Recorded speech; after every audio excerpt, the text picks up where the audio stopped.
আল্লাহ বর্ণনা করেছেন, যা পবিত্র কোরআনে লিপিবদ্ধ করা হয়েছে। সেটা হচ্ছে মহাপ্রলয়ের পরে জান্নাতীদেরকে জান্নাতে আর জাহান্নামীদেরকে জাহান্নামে দেওয়ার পরে সবশেষ হিসাব কিতাব। এখন রাব্বুল আলামিন একা, তিনি হাঁটতে হাঁটতে গিয়া জাহান্নামের কি জিজ্ঞাসা করবেন, হে জাহান্নাম, হালবি মাজিদ, তুমি পরিপূর্ণ হয়েছ কি? জাহান্নাম বলবেন, হে দয়াময় খুদা, আরও আছে কি? মানে আরও জাহান্নামে আছে কি আমার জন্যে?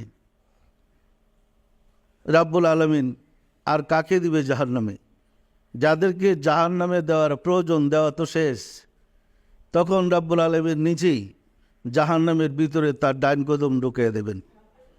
জাহান্নাম বলবেন, কৃত কৃত, যথেষ্ট হয়েছে, যথেষ্ট হয়েছে, এবং জাহান্নাম সংকুচিত হয়ে যাবে।